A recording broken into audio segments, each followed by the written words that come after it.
Everyone, आप सब लोगों का मेरे चैनल बॉटनी सागर में हार्दिक स्वागत है। आज का जो मेरा टॉपिक है वो ओव्यूल से रिलेटेड है। और प्रीवियस क्लास के अंदर मैंने आपको बताया था कि ओव्यूल की कॉन्फ़िगरेशन के बेस पर, और कॉन्फ़िगरेशन किस बेस पर है वो, with respect to the funicle ovule are classified into 6 categories. First मैंने आपको बताया था orthotropous ovule, second anatropous ovule, third hemitropous ovule, fourth campylotropous ovule, and fifth amphitropous ovule, and six one that is called as circinotropous ovule. ये ovule के बारे में मैंने आपको जनरल बताया था और इनका सारा डिस्क्रिप्शन मैंने आप लोगों को दिया था। यहाँ पर एक बात और आप थोड़ा सा एक बार रिवाइज कर लीजिए कि ऑर्थोट्रोपस ओव्यूल एक ऐसा ओव्यूल है जो सबसे प्रिमिटिव है और स्ट्रेट ओव्यूल होता है, माने इस ओव्यूल में कोई भी कर्वेचर नहीं होता। ठीक है, आप देख रहे हैं कि बिल्कुल स्ट्रेट है ये, और इस ओव्यूल के अंदर माइक्रोपाइल, चैलेजा, फ्यूनिकल तीनों ही स्ट्रेट लाइन में प्रेजेंट हैं। क्लियर। इसके बाद में नेक्स्ट यदि एनाट्रोपस ओव्यूल की बात करूं तो ये सबसे कॉमन ओव्यूल है एंजियोस्पर्म के अंदर। इवन 82% फैमिली ऑफ एंजियोस्पर्म के अंदर ये देखने को मिलता है।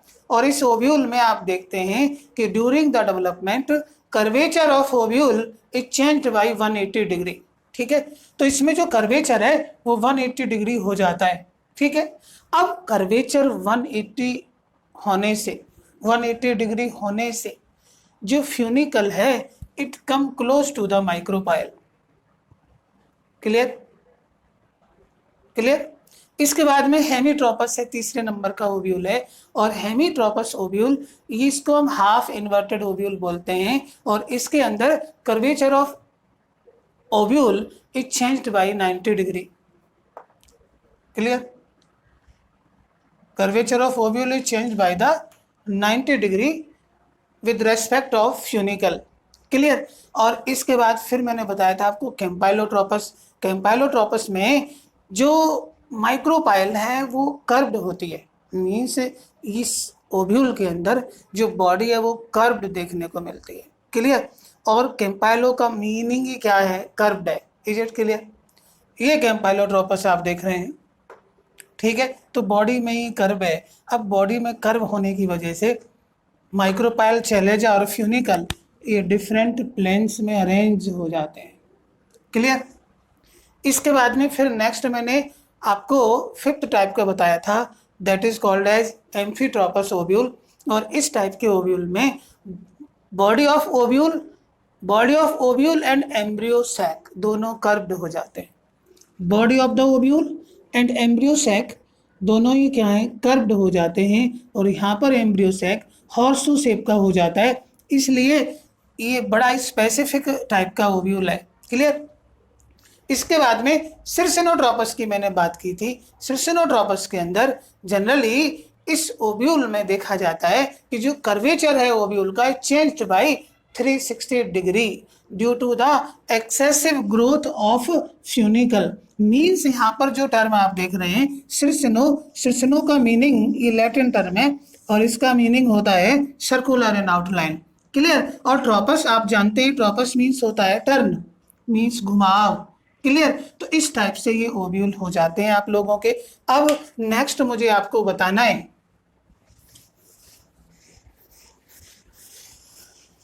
अब ये थोड़ा सा मैंने कंपटीशन के बेस पे आपको करा दिया है, लेकिन आपको मेन जो ध्यान रखना है वो एनाट्रोपस टाइप का ओव्यूल, ये ध्यान रखना है। मीन्स बी वाला ओव्यूल आपको ध्यान रखना है। और ये मैंने आपको बिल्कुल एकदम सीधा दिखा दिया है, लेकिन ये एक्चुअल में इन्वर्टेड होता है।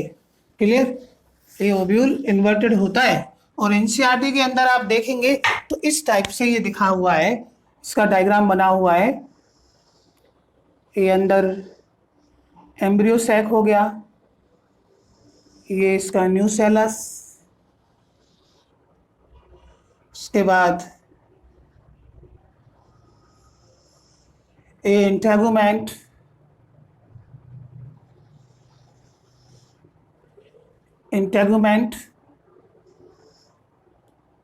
ये इसका फ्यूनिकल हो जाएगा।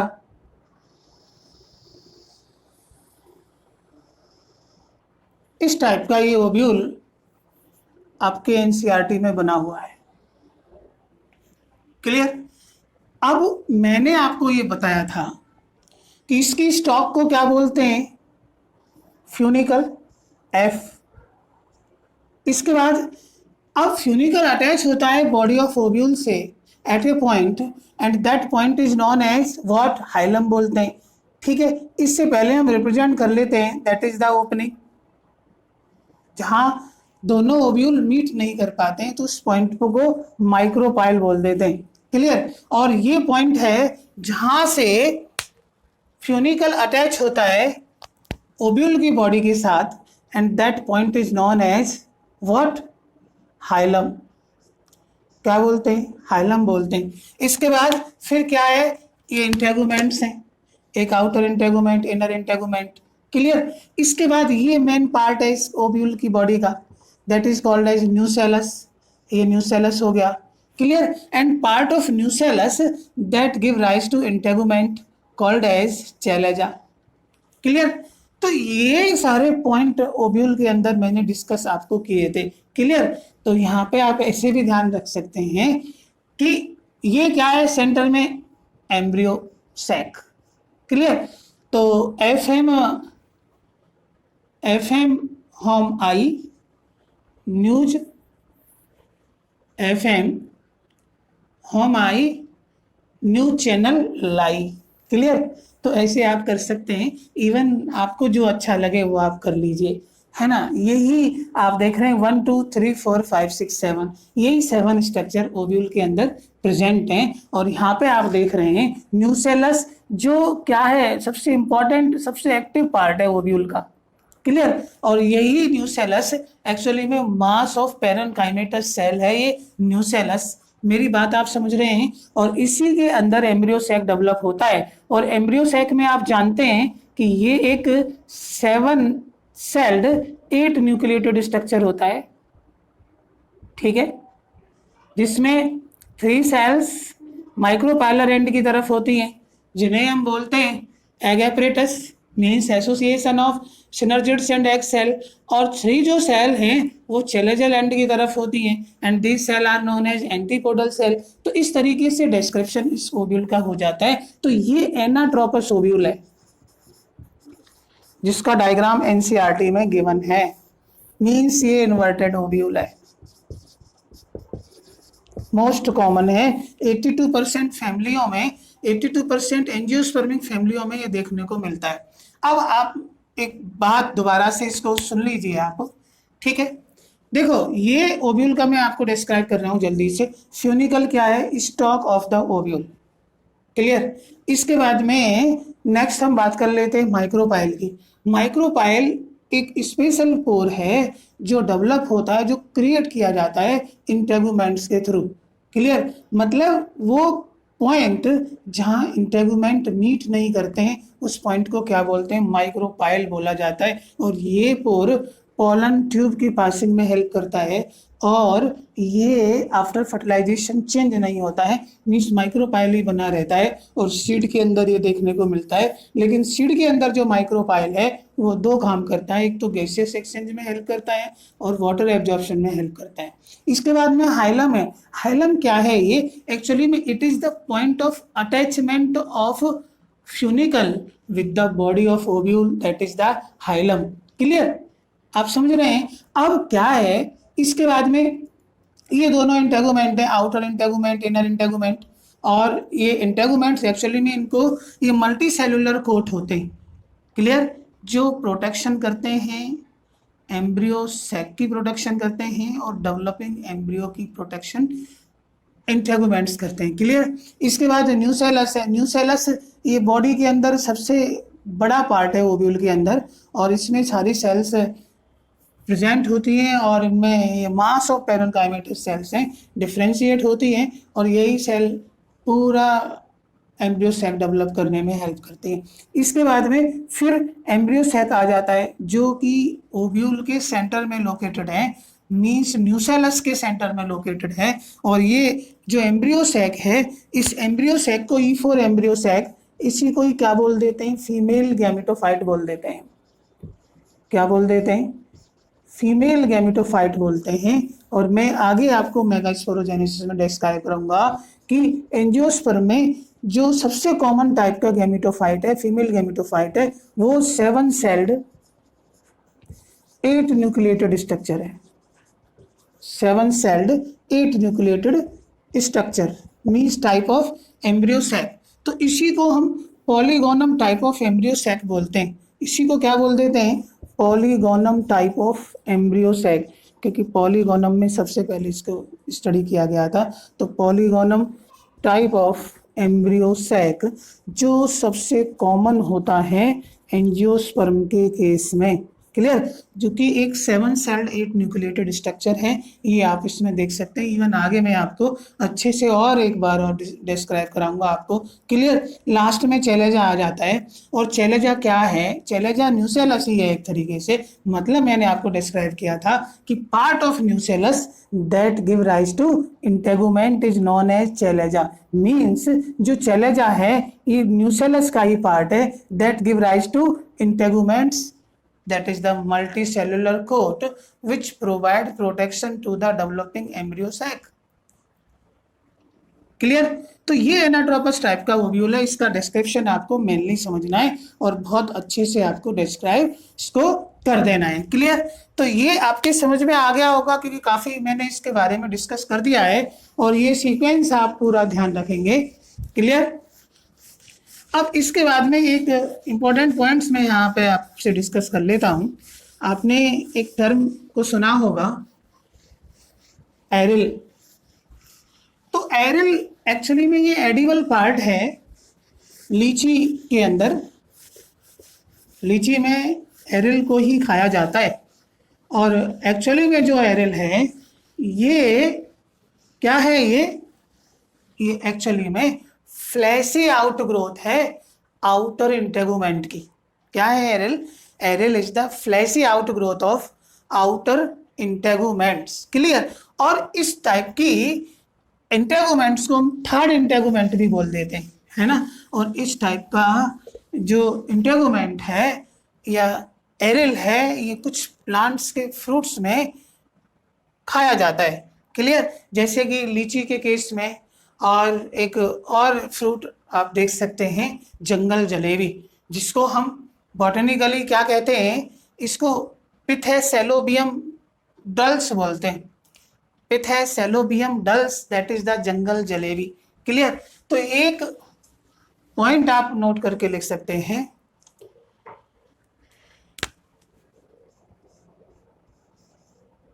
Aryl is the fleshy outgrowth of outer integument. Fleshy outgrowth of outer integuments and also known as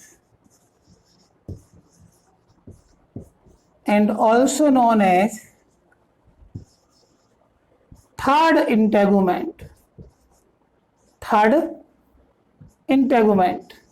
और जनरली मैंने आपको डिस्कस किया था कि 2 इंटेगुमेंट्स स्पेशली मिलते हैं एंजियोस्पर्म के केस में, कुछ में 1 भी मिलता है। जिम्नोस्पर्म में जनरली इंटेगुमेंट 1 होता है ओव्यूल के अंदर, तो यूनिटैगमी कंडीशन पाई जाती है। क्लियर? तो aril is fleshy and hence form edible parts of the several fruits. Aril is fleshy, fleshy means गूदेदार, and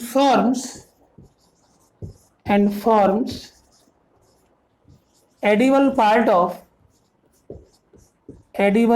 of some fruits, edible parts of some fruits such as लीची, जिसको लीची काइनेंसिस बोलते हैं। और दूसरा एक और मैंने आपको फ्रूट बताया था अभी, पिथेसेलोबियम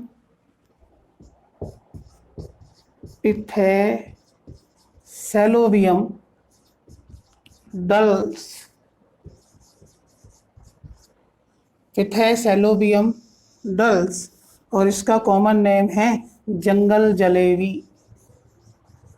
जंगल की जलेबी है ये, एडिबल है, खाया जाता है, और एमपी के अंदर काफ़ी इसके फॉरेस्ट मिलते हैं। पिथेसैलोबियम डल्स और लीची इसके बेस्ट एग्जाम्पल हैं जिनके अंदर एरिल खाया जाता है। ठीक है, जिसके अंदर एरिल क्या है, खाया जाता है। और एरिल क्या है, ये फ्लैशी आउटग्रोथ है आउटर इंटेगुमेंट की, इसलिए इसको क्या बोल सकते हैं, थर्ड इंटेगुमेंट भी बोल सकते हैं। क्लियर। अब एरिल फ्लैशी होने की वजह से कुछ फ्रूट्स का ये एडिबल पार्ट बनाती है। क्लियर। और वो एग्जाम्पल है लीची है और Pithecellobium dulce, that is jungle jalebi. Clear. एक और आप पॉइंट यहाँ पे नोट कर सकते हैं, स्टार लगा करके, एक टर्म आती है perisperm.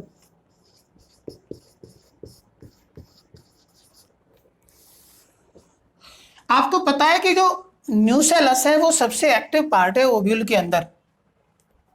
Mass of parenchymatous cell है न्यूसेलस, और कुछ ओव्यूल के अंदर, कुछ प्लांट्स के ओव्यूल के अंदर ये न्यूसेलस है, ये बच जाता है, तो उसी को क्या बोल देते हैं, पेरिस्पर्म बोल देते हैं। Means remains of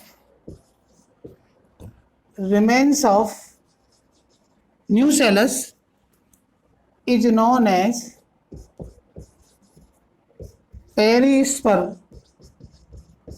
remains of nucellus is known as perisperm, and seeds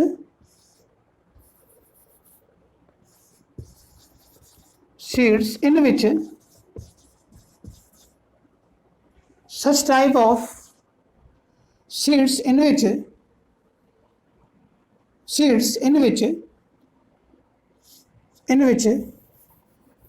nucellus is remain, such seeds are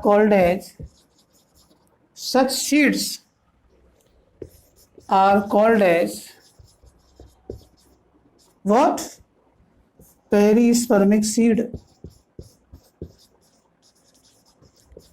perispermic seeds. और इसका बेहतरीन एग्जाम्पल आप देख सकते हैं, काली मिर्च के अंदर।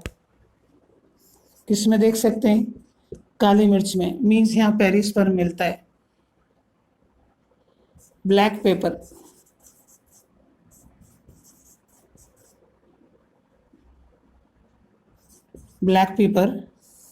दैट इज काली मिर्च, जिसको हम साइंटिफिकली पाइपर नाइग्रम बोलते हैं।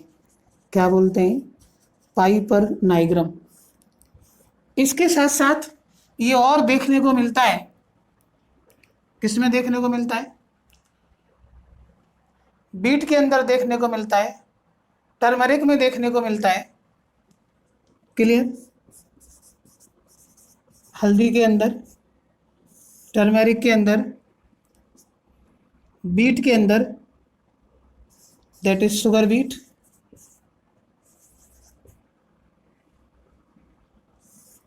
क्लियर। तो ये पेरिस्पर्म है, आप समझ गए ना। Remains of nucellus is known as perisperm, and seeds in which such type of perisperm is present, such seeds are called as perispermic seeds। और पेरिस्पर्मिक सीड्स का एग्जाम्पल है ब्लैक पेपर है, जिसको पाइपर नाइग्रम बोलते हैं। Turmeric के अंदर देखने को मिलता है, शुगर बीट के अंदर पेरिस्पर्मिक कंडीशन देखने को मिलती है। इस तरीके से ये आज ये टॉपिक छोटा सा हो जाता है, और आप अच्छे से मेहनत करते रहें, पढ़ते रहें आप, और आपको अच्छा लगता है तो मेरे चैनल को आप लाइक करें, सब्सक्राइब करें, शेयर करें, क्योंकि ऐसा करने से मुझे एक मोटिवेशन मिलता है, अच्छा एक फील होता है, और ये मेरी मन से एक आवाज़ आती है कि मैं और बहुत अच्छे से अच्छा आपको मैं डिस्कस करूं। आज इवन माउथ के अंदर मेरे अल्सर हैं थोड़े से, तो बोलने में थोड़ी सी मुझे प्रॉब्लम है। तो आप अच्छे से मेहनत करते रहें। All the best student, see you again.